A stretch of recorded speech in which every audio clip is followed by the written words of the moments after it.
and welcome to the Happy Weight podcast. My name is Aoife Dean. I'm so happy to be back. I know Jack has been putting out episodes every week, but I actually recorded a few of them all in one go. And so I've had 2 weeks of recording nothing, and I've had so much to tell you. And also, while I'm on the subject, shout out to Jack. Do you know, he actually was editing and producing episodes from Zimbabwe there for two or 3 months. So Jack, thanks so much for that. A lot of people get stuff out of the podcast, so we're all very glad that you could do that. And so today I wanted to talk about kind of all-inclusive holidays and be quite open for myself or to you about myself about the foods worth it and not worth it, because I always have to toe the line with clients, right? Because I deal with mainly women with emotional eating issues. And that means I myself am obviously female and emotional, and I'm very sensitive as well to stuff. And you have to kind of toe the line because, I need to motivate people and I need to guide them. However, a huge part of success is accountability and honesty. And I have to toe the line about being realistic with results, realistic with what's involved here, without upsetting someone to the point where they lose hope. So that's really important. But ultimately, what I'll be talking about today is that the long and the short of it is that our body does have what it needs. And there's no point comparing ourselves to anyone else. There's no point saying we have a higher or lower metabolism.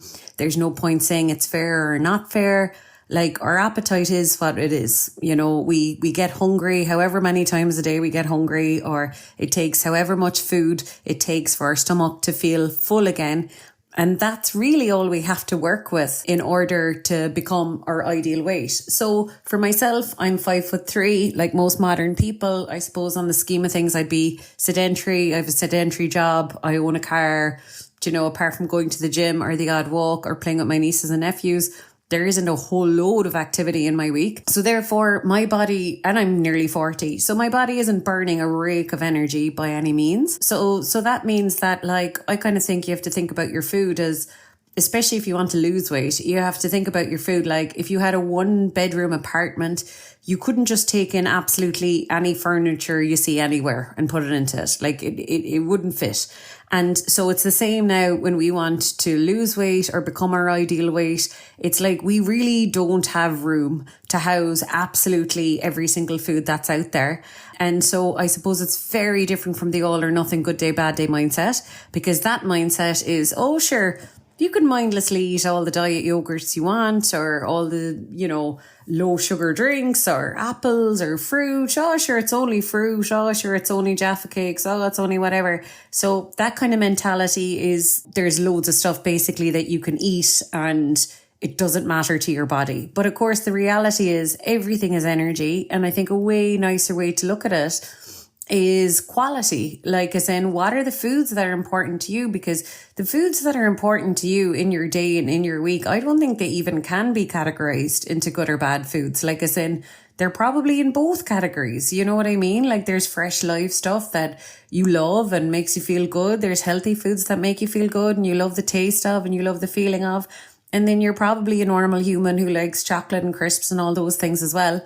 And they're fine too. So then what we want to find is the stuff or the moments that it's not worth it to us. And I was talking to a client this morning and, I was asking, okay, how would Saturday have been different before the program? And say that day she got hungry, took hours to get hungry. She had a brunch and then she was going out for dinner that night. So she actually only had those 2 meals a day.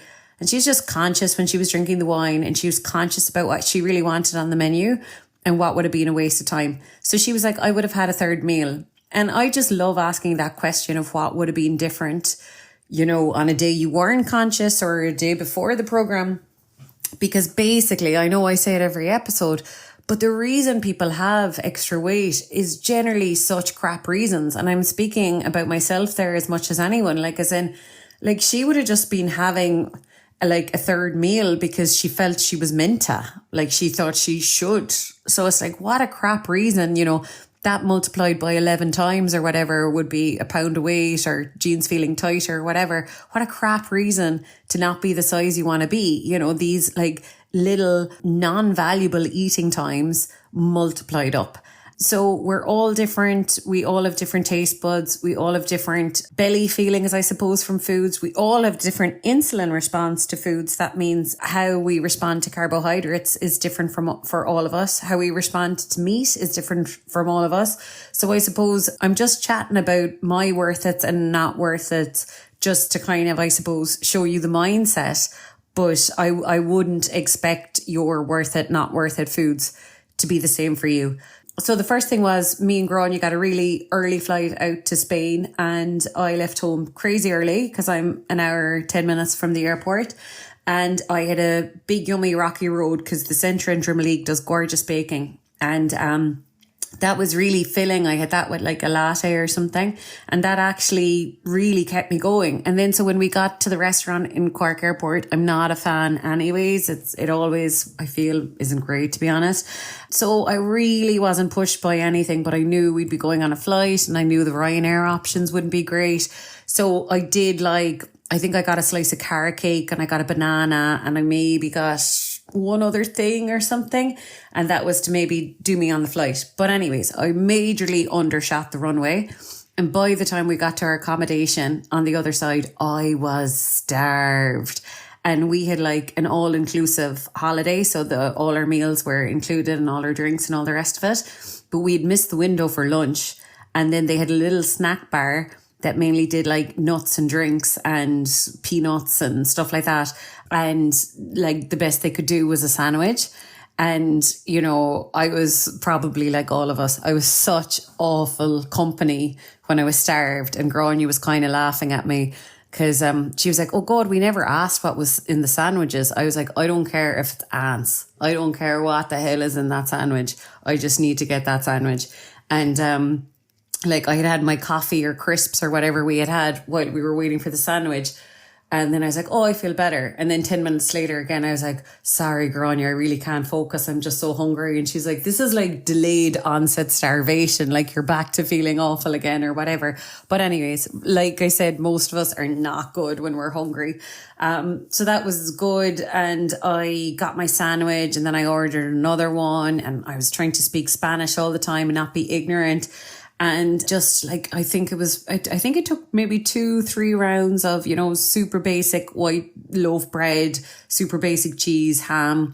And, you know, it was one of those moments where you're like, thank God for food like this. Like it's it totally hit the spot. It was so yummy. And, you know, that is like, there's no such thing as a good or bad food. There's just a good or bad time to have a food. And for my body, that certainly was a good time to have white bread, cheese and ham. Like that worked amazingly well.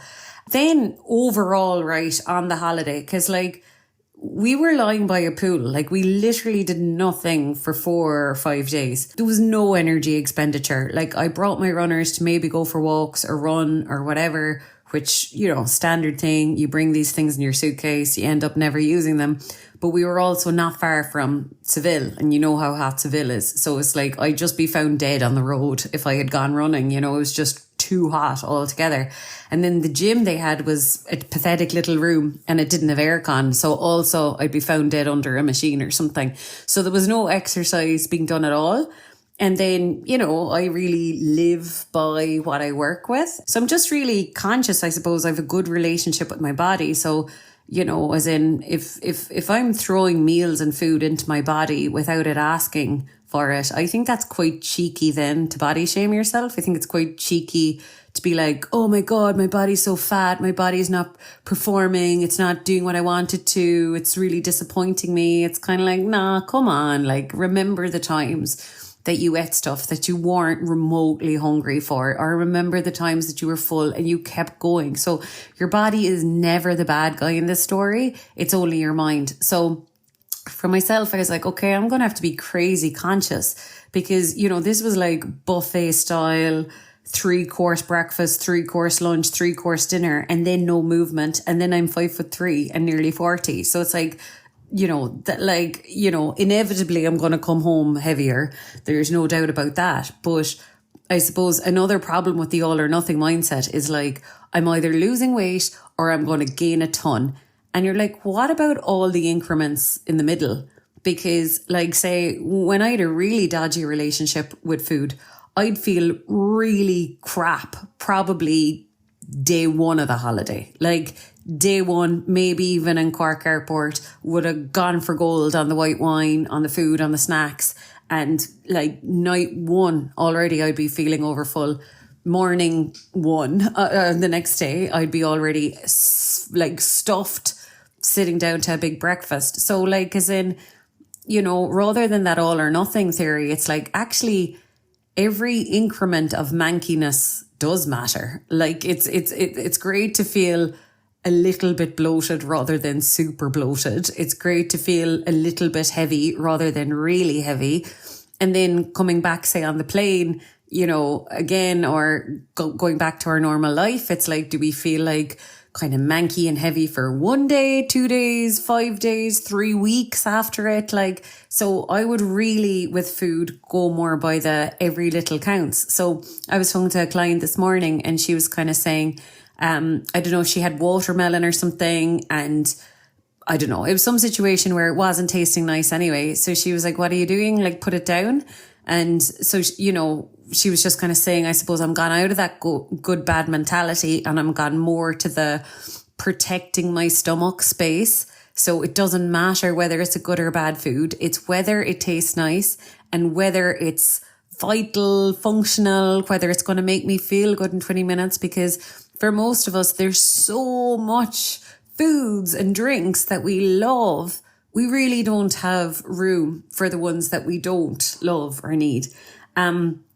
And so I think, like, I don't drink anymore. So that's a major saving. I suppose before, what I would have done on holidays is maybe, like, I think drink is similar principles to drink in terms of you just have to see it as a food. So like if you're having a glass of Heineken by the pool or by the beach or whatever, it's like still check in with your feelings and your fullness and your hunger. Because I suppose, you know, growing up with the whole like food pyramid, 3 meals, 2 snacks kind of thing is assuming that all drinks are 0 calories, whereas actually drinks can be more calories than our snacks. So it's kind of like, you know, a meal is anything that gets your belly from hungry to full, or a meal is anything that keeps the wolf from the door and delays hunger. So a Heineken can delay hunger. You know, there's plenty of energy in that, or red wine or whatever. So before, I suppose there would have just been more of an allocation to my belly space with drinks, whereas that's out the window now, which, you know, totally has its pros on a zillion levels, but also from calorie point of view, it means I've more space in my gut for foods that I like, because I'm not, there's no more drink calories. Then soda drinks, they're not worth it to me at all, but they really are for a lot of people, you know, and they might be something that people grow up with or they're nostalgic about. I don't really like to drink my calories unless it's something like milk that's more of a food, like a latte or something like that. I'm all for them basically. But yeah, and then it was really interesting one day, right? I suppose by day 3 or something, there was no getting away from it. I was just overfed. And it was really interesting because how I felt that day is how I used to always feel when I was overeating and overweight. So it was like my appetite was gone. And then so I got into the buffet, and yet again, this would be different for me than it might be for other people. Like all I was up for was beige food, you know. So I had been really conscious all the way along. I was loving the gazpacho. Grania was joking. She was like, your bloodstream must actually be swapped for gazpacho at this point. But I loved that. I love the freshness of it. Love the feeling afterwards. Salad bar was super generous. There was really yummy meats and fish and salady things, and all of them inevitably, you know, you obviously get away with a lot more before you start feeling mank with them. So that was cool. But then by the day, my appetite was totally gone. Like as in my body was just not remotely burning the energy I was putting in. I just didn't care. Like, so there was pasta there. I was like, yeah, flake on the pasta, flake on the what's it called? The paella, flake on the bread, flake on everything. I just didn't give a hoot. And I was like, that's how I used to always actually feel when I was in a bad place with food. Like I said, when you've lost your sensors, when you've like overridden your sensors so much that like you're never actually belly rumbling, you're never stuffed full, you're just in like what I call bottomless pit territory. It's like you're never really hungry, never really full, and you can just eat an incredible amount and it just doesn't touch the sides and everything is blah and nothing scratches the itch. So you can just keep going and keep going and keep going. Like what I noticed when I was in that feeling is like there was no food love. There was no food appreciation. Because up until that point as well, I was like, okay, buffets can be kind of bad because you're not putting the spotlight on any one meal or taste. You could have like a dinner plate with 30 different types of dinners on it. And then, you know, it's like then nothing's kind of stand out, you know, when you have this big mix. So I was trying to make a kind of conscious decision again that like, okay, what are you going for? Which dinner are you going for? Are you going for the spag bol or are you going for the burger or whatever was on? But I was doing my best to not have like 75 dinners in one sitting, you know, on the plate. So then everything is mulch. But this night again, I just didn't care. I had all the mulches. Like I was just kind of thinking, you know, the way like say the traditional French diet or the traditional way Spanish or Italians would eat is so much food respect and really putting food on a pedestal. And this was just all like quantity, not quality. And like, so that was probably the meal I enjoyed the least. And what it really reminded me of as well is that as I was gaining weight, it became very easy to go more vegetarian because like, you know, if we're not hungry really, like fruit seems like such effort and like a big old fibrous salad seems like such effort. Whereas, you know, and that's sometimes how I know if I'm hungry or not. If I go into a supermarket and a pizza looks really good, because I just feel like pizza is something that I could eat even if I'm not really that hungry. Whereas if I am starved, I'll want the full complement. I'll want carbs, I'll want fats, I'll want proteins, I'll want veg, I'll want everything. I'll want proper grub. Whereas because carbs don't fill me up that much, if I'm not hungry, I'll just want beige.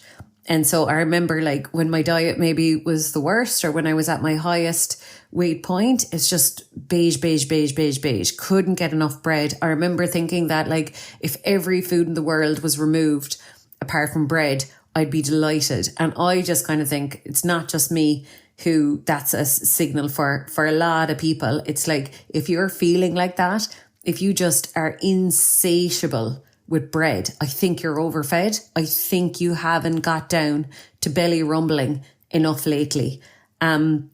So I think that's something to watch out for. So I somehow got out of that again. I somehow peeled it back that I kind of gained a little bit of ground on my appetite again and food started tasting well again. I started enjoying my meals. I started being more memorable.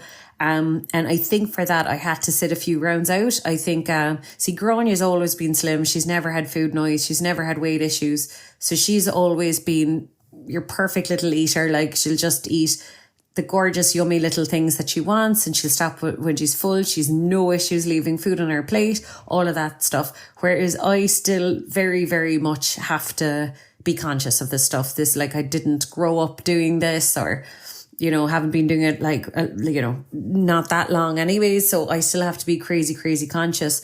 So she would have kind of genuinely needed a snack or a drink or a cocktail or something mid-afternoon. Whereas there was one or two times that I sat around out at that point and got a Diet Coke or something just so I could cultivate a little bit of hunger so I could get back to feeling full and satisfied and done. Because that is the ickiest thing about overeating. Like I said, is you just get to this no man's land where you're bottomless pit and everything tastes of nothing. Whereas like if you turn it around the other way, it's like you deserve the drug from food. and that's satisfied and done and finished, and I can take food off my mind now. Like the food noise goes away, I think, when you go to properly hungry and then you go to nice and satisfied and full and done, then the food noise goes away. Whereas if you don't get pleasure from food, which can happen if you're always overeating when you're not hungry, well, then you're just insatiable. And it's like you want the drug, but you can't get it because you're over full. And that's such an awful place to be. So it's so important, whether you're on holidays, whether you're not on holidays, to really do your best. It's probably the number one important thing with your weight is to get back to baseline, chase that baseline, do whatever the hell you need to do to get back to feeling hungry, so that your eating is being prompted by your body. Like that's the number one rule of being a healthy weight, is that your eating is being prompted by your body, not your mind. And then of course you get all the payoffs of actually enjoying your food more, having less bloating, feeling lighter, having more energy. There's a zillion different thingies. And then, like I said, like it was inevitably going to cause a bit of weight gain, I'd say. And so, yeah, when I was going to Copenhagen this week for a business conference, then I was trying on clothes in a shop, and it's like, yeah, there definitely was a little bit of changes to my body, no doubt about it. But like I said, imagine if I hadn't have been conscious, like as in that will go away. But like if I hadn't have been conscious, if I hadn't have done the Tesco slogan, every little bit helps, like that really would have not been worth it, you know, being heavier for a longer amount of period. And I remember when I had issues, I was going out with a guy who had no issues, and we went on holidays to Croatia or something.